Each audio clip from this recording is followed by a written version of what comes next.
Hey, welcome to another episode of Tony Castelluci's Mysterious World. I've got a couple different topics today. One is intuition, how to develop it, how to use it, and how it is for me the tool that I used. I said tool, not psychic ability, because it's just part of human life. And how do you use that and cash it in?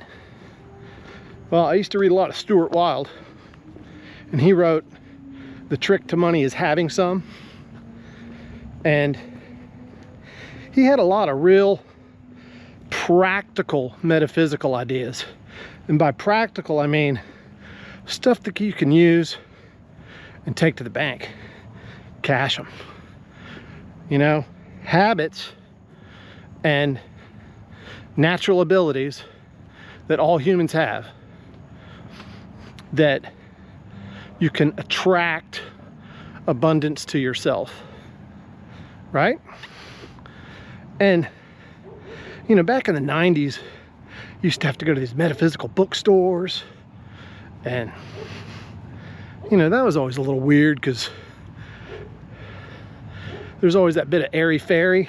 But Stuart always wrote in a really practical way, meaning, and humorous too, meaning you could read his stuff and get ideas for how to do stuff, you know, metaphysically, ideas for meditations, ideas for visualization, stuff like that. And I ended up using that and creating a system. I created a system on my own. That's another thing. He's really into free thinking, and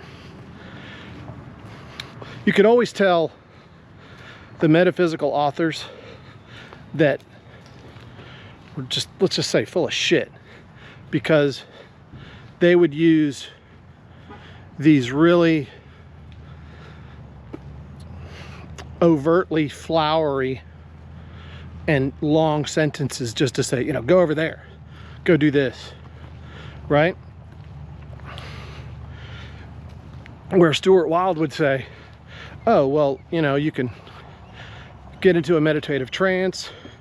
Here's a theta metronome tone that I created for you, and this will help you get into that state, you know, and by the way, while you're there, you can do this sort of thing. So getting into a meditative trance with theta or binaural beats also works, is something that you do if you do this with a vision board. And I make mine in Photoshop, and I look at it in Valen JPEGer, which is just an image viewer. But if you do that while you're in a meditative state, the idea is to bring each part of that vision into your heart during the meditation and giving gratitude for it now in real time. Because the idea is the God force is timeless, time loose. And we live down here in this dimension where, you know, if you want to go somewhere, you have to wait until you get there. If you want to manifest something, there's time involved. Well, when you're grateful for something in advance, and then you give thanks in the name of Jesus Christ, is what you're doing, is you're manifesting that on a divine vector that you will recognize. And I don't know how to go through all the different levels of recognition that I experienced, but in 2016 I started Full Sail University under my Chapter 31 Voc Rehab benefits. And that's when you already have a degree, but somehow you're able to prove I wasn't making any money. I wasn't. And I needed to be retrained because all my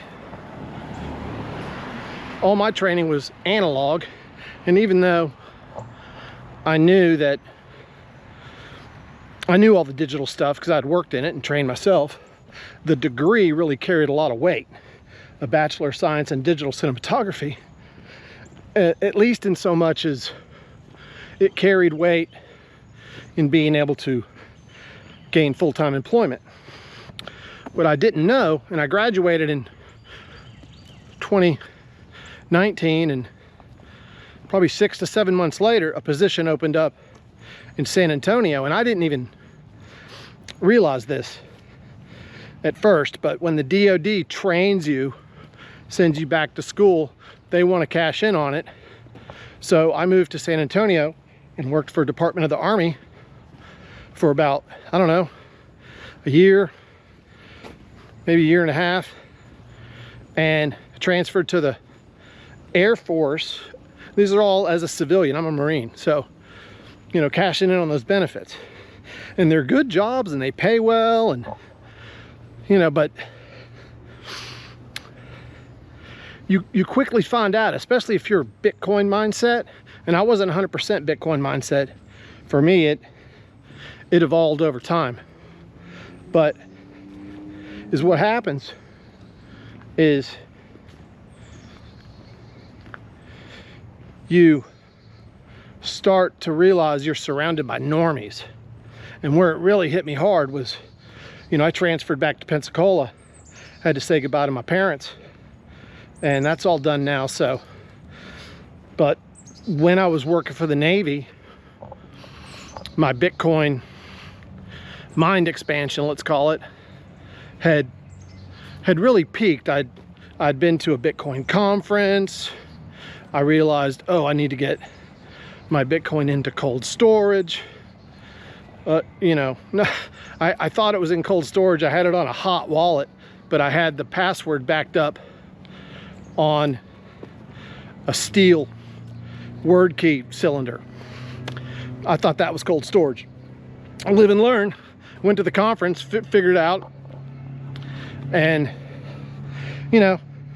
as far as going to a conference, I'm not 100% sure you need to keep going to them. If you go and you get it, you're good, unless, maybe you're a speaker or something. But I think Bitcoin conferences are really good for people that are, Bitcoin curious or want to learn more. And really, I want to learn about mining, so I probably need to attend some mining conferences. But nodes. I want to get into nodes, not mining. So I probably need to attend a conference to learn that. See, I'm not 100% familiar with the terminology, but that experience forced me to look at the people I worked with, and we would take walks during lunch, and they just seemed so clueless. And when I mentioned Bitcoin, of course they were all afraid of it and worried about getting audited, and just so much fear in the hearts of government employees. And it's just hard working with them. And they when I first got there, I'd already had to use my religious exemption in Texas to tell the Air Force I'm not taking the vax. In Pensacola, when I first got there, the captain wanted to make sure, you had your little orientation, and this captain wanted to make sure that we all had our vaxes. And everybody raised their hand except me, and I smiled at them. And I was waiting for them to ask me directly. And I was going to tell them exactly what I told the Air Force, that I only discuss medical information in a medical environment with a medical professional. Right? That shut them up real quick. Still waiting for an apology from the Air Force. There's a couple of green herons. Way too small probably to see from this distance, but this is Pensacola, so the storm hit and everything. 79 degrees. on Bayou. I should know my city better. I should know the name of the bayou. I think it's Bayou Chico. What's up, Chico? But you know, so that experience, being exposed to Bitcoin, not exposed like, you know, the alien, but maybe that is what it is. Maybe that's what Bitcoin is. You get the alien symbionite, it implants itself. What is that noise? I thought that was my camera at first. All right, that's unsatisfactory. You're gonna have to curtail that noise immediately. Thank you. Jeez Louise, trying to make a video here, punk. But once you know, oh, there's a guy in a golf cart. Take a walk, use your ass. But the impetus of patience was on me, because when you're around people that are deadlocked into Normieville, that, like, there was a guy at the Air Force that had a huge TV in his office with CNN on it nonstop, okay?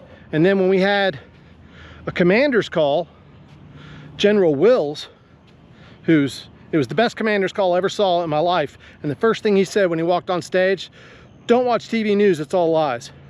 Don't believe anything on TV. This is like right after, this is the first commander's call after the stupid COVID lockdown, right? And also at one point during the COVID lockdown, I was getting calls from my boss. Hey, did you take the vax? Hey, and I was like, no, we're offering it free here. I'm like, nope, no, I'm good, thank you. I'll see my own doctor about that. And the last time he called, he was really nervous, and he wanted to know if I took it and where and when I took it. Like, he didn't let me answer before he said all that. And that's when I used my, you know, my medical answer, that I only answer medical questions in a medical setting with a medical professional. And then I said, I go, you know what, if I was the Chinese Communist Party and I knew we could not defeat the United States of America, I go, I'd do to us exactly what we're doing to ourselves. And he went, interesting.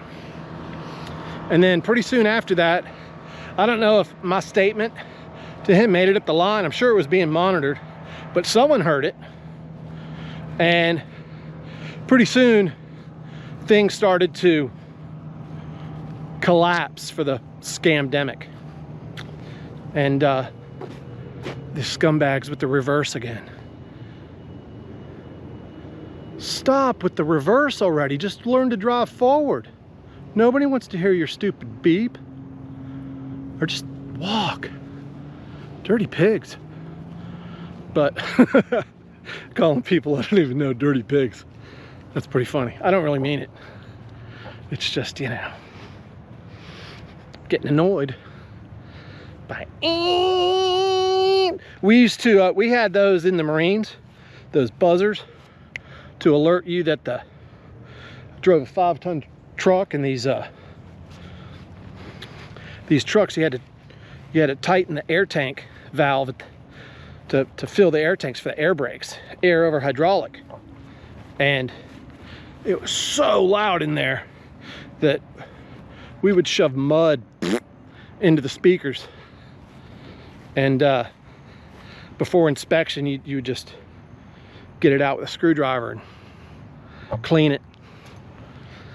And then when it was time to get your truck again, cover up that stupid speaker. And it didn't totally kill it, but it stopped it from, you know, piercing your head like a Star Trek episode with a sonic weapon. Remember that when they all fell down?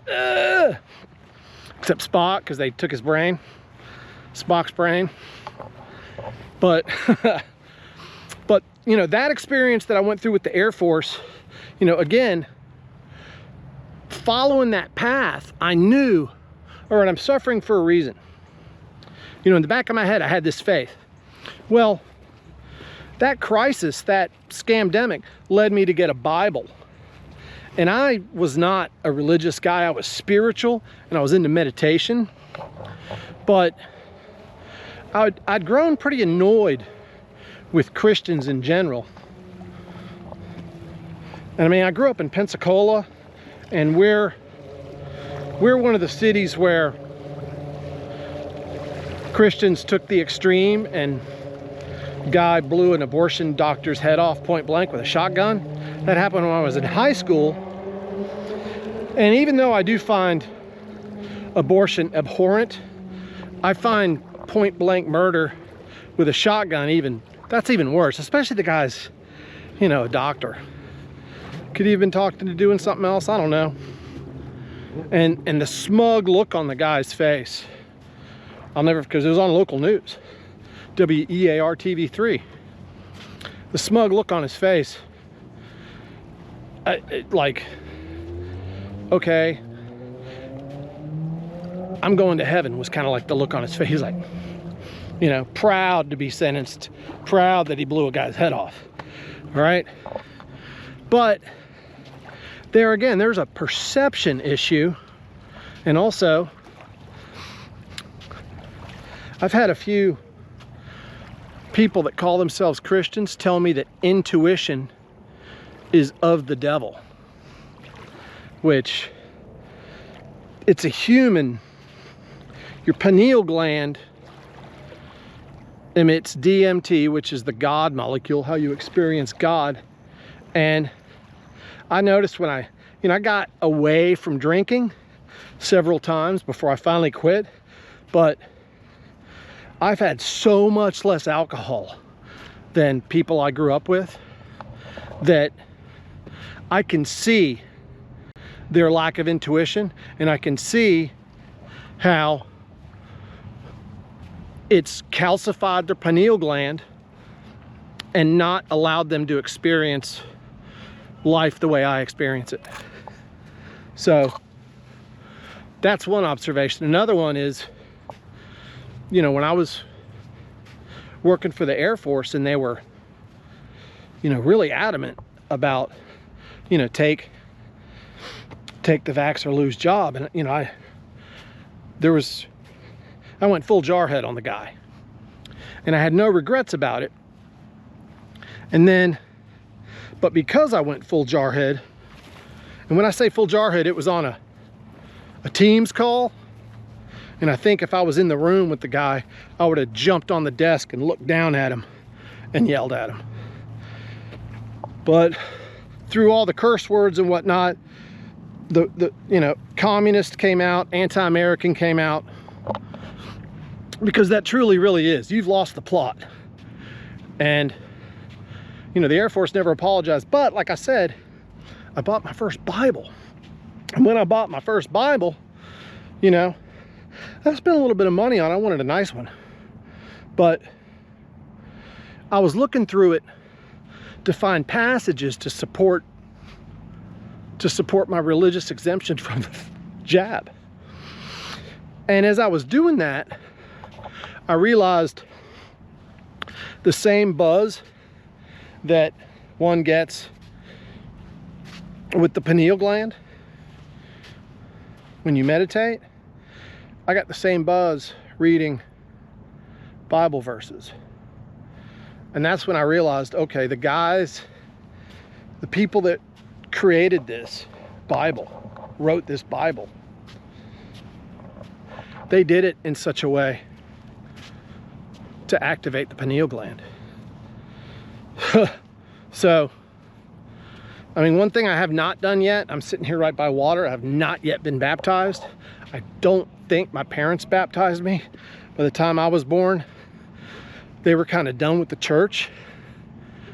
And when we moved to Pensacola, we went to an Episcopal, they were Catholics at first. But when we moved to Pensacola, we went to an Episcopal church for a while, but my dad got disillusioned with that and got into metaphysics. And, you know, I think that was a mistake for a lot of reasons. One reason is, you know, you need to have your kids in a community of like-minded individuals. So taking your kids away from that, you know, yeah, we were still in school, but now we didn't have that Christian connection. So, you know, we were just going to be friends with whoever, right? So I ended up joining the Marines because there again, that intuition. I always did have that intuition, and I learned to curate it and use it and make it stronger. But I knew I needed to do it. I knew I had to get away from Pensacola. All right, and now, I mean, I'm not friends with any of the people I graduated with. In fact, there's some of them I very specifically avoid because I'm just, you know, I just reject the whole party scene and the vapid conversations that these people have. I just can't deal with. It's like people are still 10, but they're grown up, is the experience I've had moving back to Pensacola. Or still, you know, teenagers. So that intuition that I held, I knew if I went to Texas, it was going to be rough, but I knew I had to get through that evolution to get somewhere. And how I got somewhere was when well, there again, you know, mundane people and really negative people are attracted to government jobs because of the security, right? And I do have to admit, the security felt nice, but that security with having to put up with some of the people that I was putting up with, that's not exactly worth it. So during COVID, I was at an Airbnb before the lockdown, but they were already making us wear masks and whatnot and restricting groups from whatever, right? And when I moved to San Antonio, I was in the downtown area in an Airbnb, or kind of about 5 minutes from downtown in a neighborhood. And I noticed that the homes all around there were about 180 to about 250. And I was like, oh, I can buy one of these, and I'm 7 minutes from Fort Sam Houston. This is great. Well, 9 months later, when I was ready to buy, all those houses had gone up 350, 380, some in the 4s. So I had to move a little further out, but and I found a house for 198, and it, you know, and I knew what I wanted: 3-2, 2-car garage with access to a trailhead. San Antonio has fantastic bike trails that go all the way around the city, and one of the things that really stands out, and also I'm into bikes, and so I wanted it, but that really stands out when you go to sell a house, is, you know, access to a bike trail. And in fact, my neighborhood had its own trailhead onto the, I forgot the name of the Leon Creek Trail or whatever, I don't know. But so I got through COVID, and that I was in the San Antonio blizzard, and so that happened. And always in the back of my mind, I was like, it's for something, it's for something. Just keep, you know, stay on course. You're gonna get to that vision board. You're gonna embrace it. It's gonna happen. And then so what happened was, I want to say fired. They didn't fire me at the Air Force, but it was definitely revenge for me going full jarhead on my boss and yelling at him. And I did it twice because they sent a memo out. No one in leadership civilian or military, needs to be telling anybody, take the vax or else. And he did it twice, and his excuse was, oh, I just got back from a conference. Like, well, that's the, you know, lost it again. One of my buds on there pulled me back down, calmed me down. And, you know, I apologized, but still.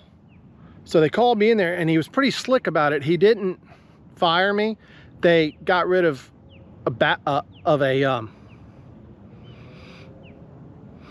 they got rid of a billet, which eliminated my job. Pretty slick, right? But is what that did was they said, you're not fired, but you need to look for another job, you know, and you'll just be on whatever. It's like a union situation until you can find another job. And ended up working over there, NAS Pensacola, for about 1.5 years. And by this time I'd, you know, well, while I was there, I'd gone to the Miami conference and really realized what I had in Bitcoin. I knew it was smart. I knew it was a good investment, but I wasn't quite all in yet. And of course, after I got back from the conference, I put that shit in cold storage.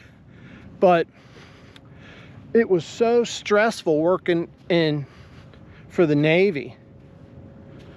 You know, when I first got there, you know, they asked me, you know, who's got the vax, and I was getting, you know, if I didn't need the job, I would have told them, screw you right there, and walked out. But the point at which I walked out and told them, screw you, well, it was ramping up. They were ramping up how bad the environment was. And at one point they came in and they put in these LED lights that were, I don't know, 10 times what you need for indoor illumination. And I'm a digital content specialist, so I'm always on the computer, editing video, making graphics, animations, you name it. And you know, we're supposed to work with these lights. So I bought these little window screen things, and you know, and they lied to me there. The captain's like, oh yeah, we're gonna get dimmers. That never happened. And that was never even in the plan. He was just so full of shit. That's the first thing out of his mouth, was to lie. Basically, he's lying to his troops, because when you're a civilian, you know, he's the boss, the captain's the boss, right? Well, my immediate boss, this warrant officer guy, who initially I really liked, but over time, you know, I found out he was a Nikki Haley supporter and just a weirdo. Like, would show up before me and leave a lot of times after me. Like, total workaholic. And they even told everybody, you know, there's a big meeting right when I got there, and you know, don't work over the clock. You could have told a brick wall. And then I don't really know what was going on with him, other than his father had severe dementia. And I went through that too. And I had seen my father descend from, you know, an angry chief guy with a short temper all his life, to, at the end there, he'd have to ask if I was his son. Well, my immediate boss over there lost it on me one day, and he got really like reefer madness on me when I didn't even tell him I was doing it. I just suggested, yeah, I'm going to a doctor to get something for sleep. And he just turned into a freak. And then he got in my face once, like really got in my face. He was giving me like busy work and never giving me enough work to do. Just, you know, every angle I could think of to keep that job was evaporating. And then when he finally got in my face, you know, he wouldn't let me run the program, which if you go through the Full Sail digital cinematography program, you become not just a filmmaker, you become or a camera guy, you become a producer, because you have to hustle and learn how to do all the paperwork. And even for a short film, you know, I did an 11-minute film for my thesis film at Full Sail, and I had a stack of paperwork about that thick. So I know how to do all that. But nope, he wouldn't let me make the phone calls. We had, I don't know, 26, 27 different commands outside of this one. And this genius decided to send those guys that don't know anything about cameras, camera sets, and say, here, do this. I mean, you could see how frustrated I am even talking about it. But finally he got in my face and yelled at me, and that's the closest I ever got to killing somebody. My hand was shaking, and I put in for leave, took 8 days of leave, and never went back. At the end of the 8 days, well, what I did during the 8 days is I built out a podcast studio, and I produced 2 podcasts in a room in my house. And on that 8th day, I went back, cleared out my, it was on a Sunday. I cleared out my desk, got all my stuff, logged in, wrote a very descriptive letter to his boss. And I knew I know he's gonna call me back because they don't want to lose me. They all liked me up there, up at the top level. But I wrote that letter. Well, I didn't insult anybody. I just told them what John did. And then when they asked me back, I was like, no, I'm not even going back in that building. Because I put the lights as a condition in the building. And also a condition, if you really want a professional to make training videos for you, you need to treat him like a professional. That situation there, they had me crammed in a cube with the other guy that wasn't doing what I did, and he was pretty annoying. But all that led to being independent. And the way I got independent was when I sold that house in San Antonio, I ended up with a really nice fat chunk of proceeds, and I put it all into Bitcoin. So that happened because of my vision board I started in 2016.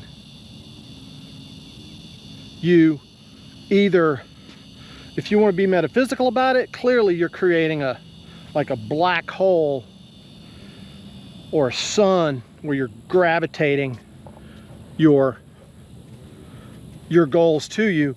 Or you could say that you're in, if you want to go purely psychological, that you're entraining yourself to notice, perceive the little moments and the little nuances of life that lead you down a desired path. So if you want to deny the human energy, that's okay, because this still works. Getting into a meditative trance, using binaural beats, binaural. That's an easy one, just blah, blah, blah, pretend to say it when you don't really say it. But when you do that, you're going to be able to and it doesn't happen like, it's not working, or whatever. I've heard that. But, and to be a little more specific, I am coming up with a training program on how to do that for a, downloadable course. And the funny thing is, some of the ideas I got from an Army major when I was in the Marines. I was in 2nd Anglico, Air Naval Gunfire Liaison Company, and we supported Army Rangers, 82nd, 101st Airborne.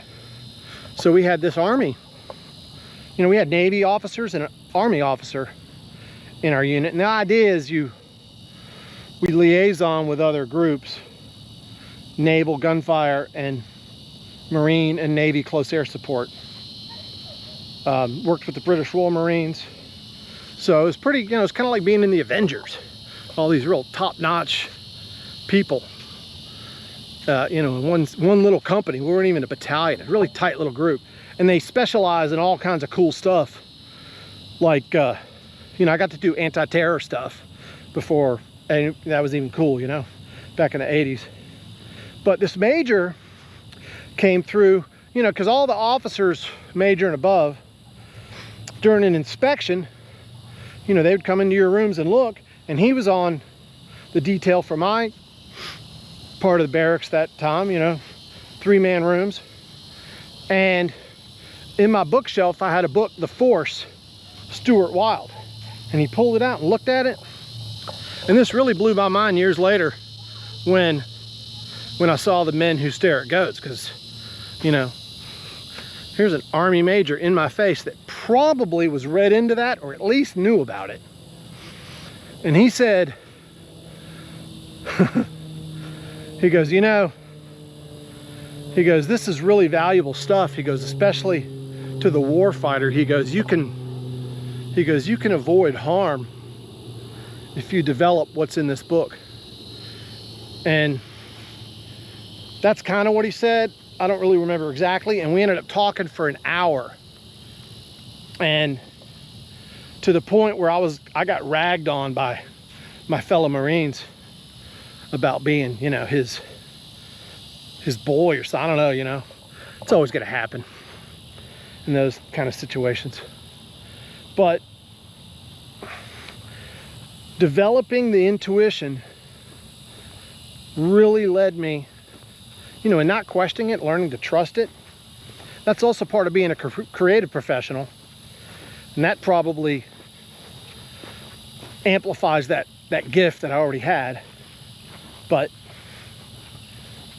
when you learn to feel it, like there's more nerve endings in your heart than in your brain. There's this group called the Heart Math Institute that Greg Braden talked about. And that really helped me. You can feel an up or a down in your heart. Like if I say, you know, Bitcoin in abundance, I feel that up. And if I say, you know, World War III and robots take over, you can feel down energy, right? Or I can. And when you learn to do that, I think is what happens is over the long haul, big picture, you just gravitate, or you're gravitating it towards you. You're the one that's becoming the gravity well for your goals. But that's what happens. But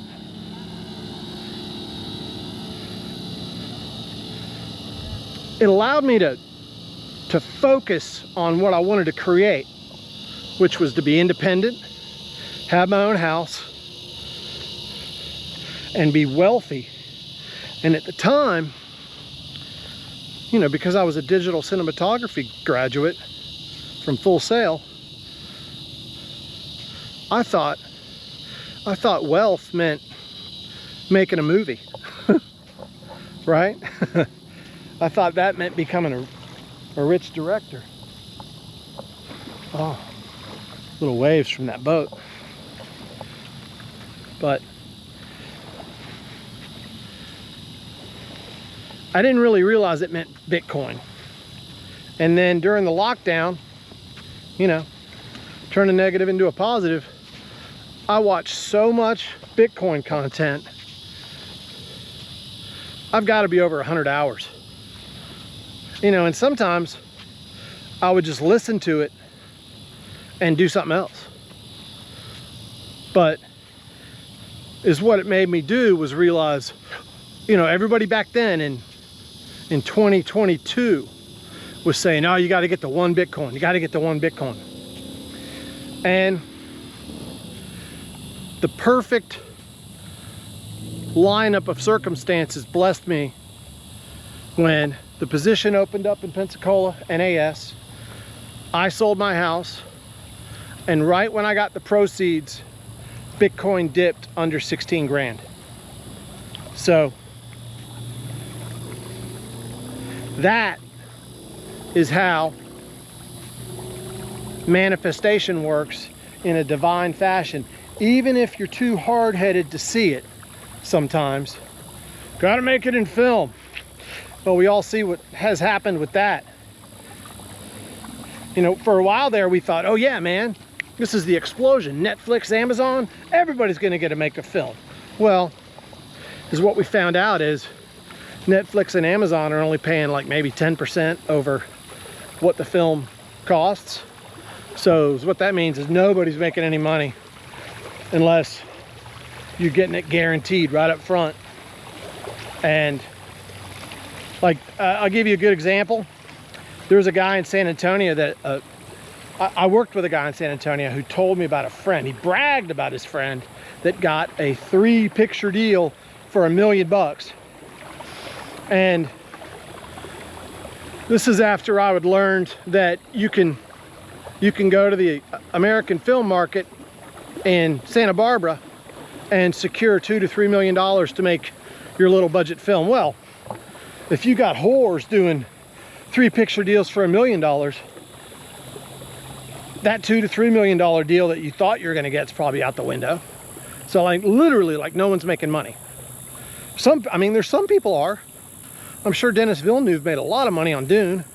And like, you know, and if you made it in past that cut, and I'm not saying you can't make it now, but the idea that that was gonna be my fortune, regardless of how creative I am,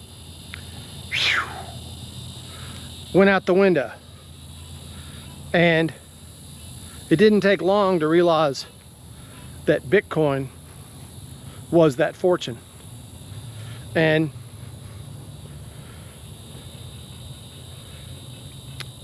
I do test out really high on intellectual, and I do learn fast, but honing that intuition and meditating with a vision board is how I got to be where I am today. And ironically, you know, of course, after I told the Navy to go fork itself, because I realized, oh, I'm making enough money, you know, with my military retirement, because I know I wasn't worried about my 401k. That's what those people are working for. And I realized, well, I've got, you know, my Bitcoins outstripped their 401ks 20 to 1 since I've been working here. And all my bills are paid for with just that one income. Plus, you know, I can go out and have fun. Why am I subjecting myself to the normie train? So that's how that one works. I hope that helps. Again, this is Tony, the Bitcoin bodyboarder on X, and thanks for your time.